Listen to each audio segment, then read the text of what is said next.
supremely eventful week.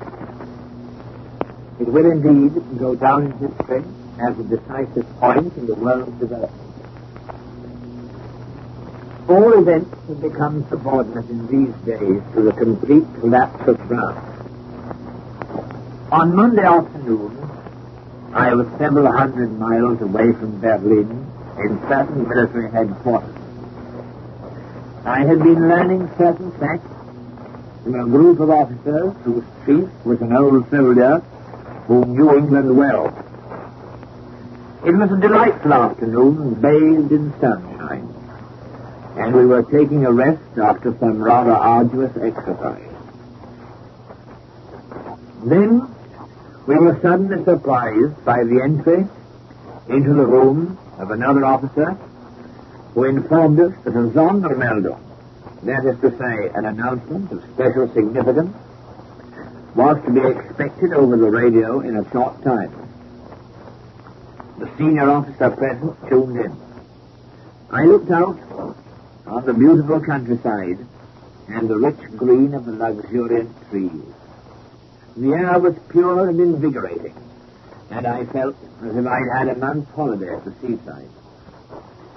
We went on discussing our business, and then the music, it was, I think, the overture to Rienzi, suddenly stopped. And we heard that an announcement of far-reaching importance was going to be made in a few minutes.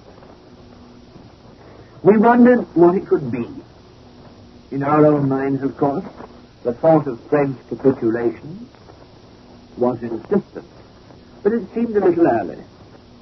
We knew that it would come soon, but to hope that the breakdown of French resistance would be announced in a few minutes seemed a little premature. Perhaps some new and decisive victory had been won. Perhaps then the first flames of Die Wacht am Rhein floated through the room. So it had to do with France, after all. Again the motif sounded, and again. We looked at the receiving set intently, as people will, quite unnecessarily, but naturally. Then the message came. Marshal Pétain had stated in a broadcast to the French people that France must lay down arms as the struggle could be no longer sustained. He had asked the head of the German state to make known the conditions of an armistice. The Führer was to consult the Duce on the answer which was to be made to this request. Then the sacred German hymn, Deutschland über alles, began. We all stood up reverently and silently thanked our God for this great victory and the relief that it must bring to millions. There were several veterans present, wearing the orders and decorations which they had won on the field of battle. They mastered their emotions like the strong men they were. And then the famous horse vessel leaped. The great National Socialist march crashed out. I thought of all that it had meant during the last painful years of German resurrection. And the National Socialist fighters who had fallen, that Germany might once again be great. Of the Führer's own miraculous efforts, of the meetings, the organization, the house-to-house work, the imprisonment, the ordeals, which had all contributed to the shaping of a new and glorious destiny. And above all, I wished that the old campaigners who had been carried silently home when their work was done might be living to hear these words of history. The music stopped, and we looked at each other for a moment in silence. Yes, it was an experience never to be forgotten. I had intended to stay longer, but it was now necessary to finish the task at once.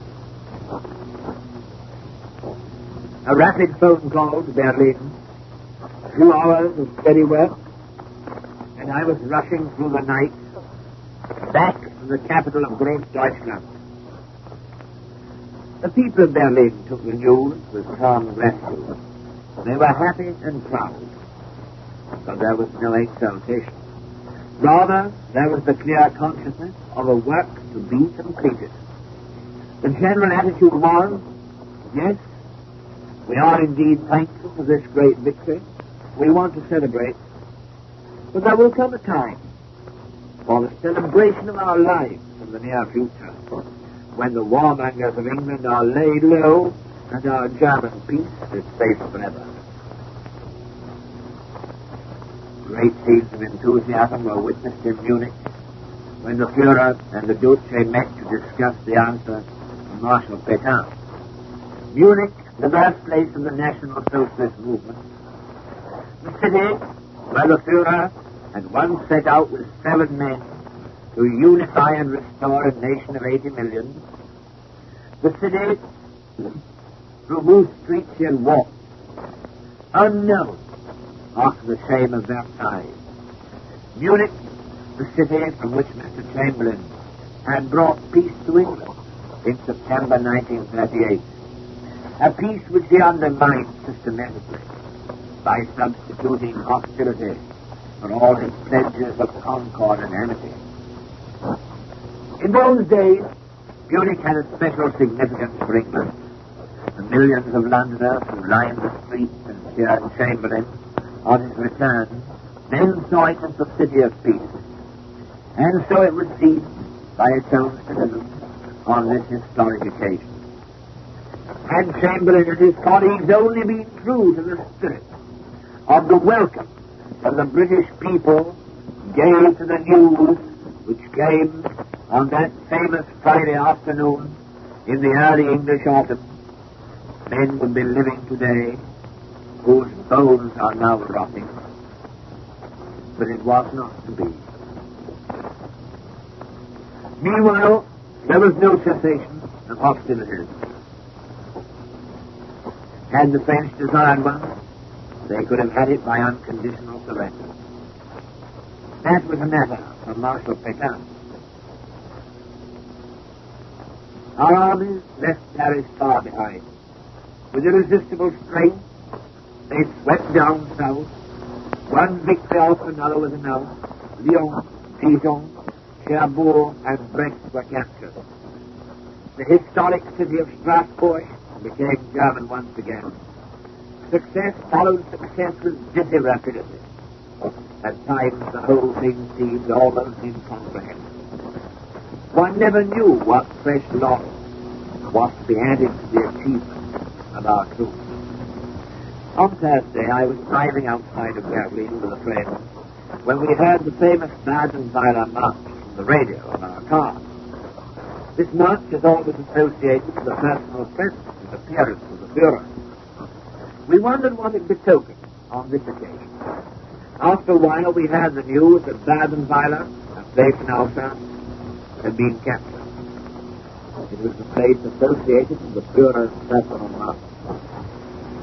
On the next day, the Führer went to the chief of the German forces and the foreign minister of the Reich into the forest of Compiègne. There also entered these woods the representatives of the French Republic. At approximately 3:30 on the afternoon of June the 21st, the discussions concerning the armistice began. It was here that in November 1918 the terms of disgrace and all the evil that ensued from them were imposed on Germany. It was here that Marshal Foch, curtly and sardonically, asked the German delegates what they expected from him. It was in the very same railway carriage that the dictates of oppression and conquest were made known to the Germans, in flat violation of all the promises whereby President Wilson had persuaded the unbeaten German forces to lay down their arms. On this occasion, however, the delegates of the defeated nations were welcomed by a military guard of honor.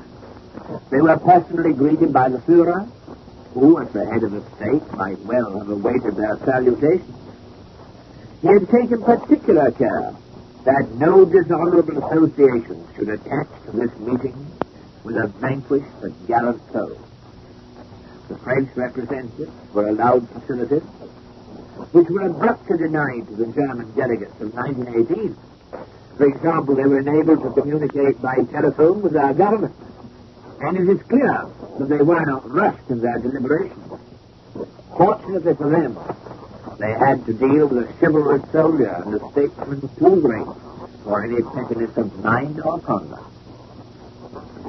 It was made plain to them that the object of the negotiations was to procure permanent peace between France and Germany, to redress the wrongs which Germany had suffered in the past, and to give Germany security in the war which the British government insists on pursuing to the bitter end. And bitter it will be for England. Even as the world awaited the results of these discussions in the forest of Compiègne, the question, what next, was already in millions of minds. To the curious, a sufficient indication should be given by the fact that Germany, settling with France, is taking all necessary precautions to ensure that a complete settlement with England shall be possible in the very near future. We waited for the news, and then, last night, we learned that the German-French armistice had been signed at 6:50 p.m. For the English people, the complete collapse of French resistance after a mere 6 weeks of fighting ought to be a salutary warning.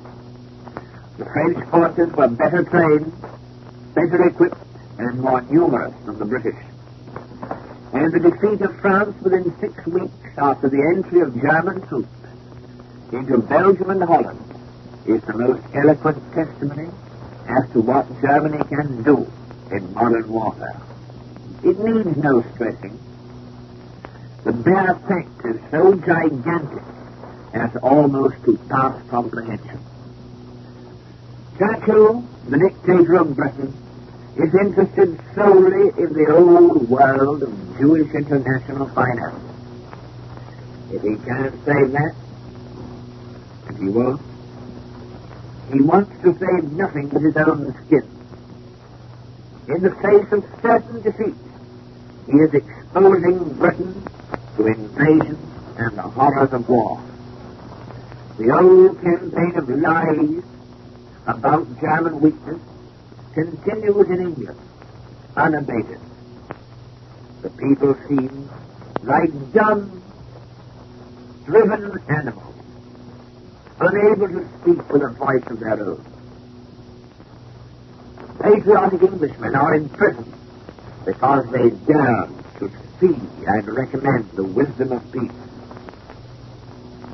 And so, even as peace dawns over the French people, twilight spreads over England, and in the night of her sorrows, the men who have ruined and betrayed her will slip away and leave the people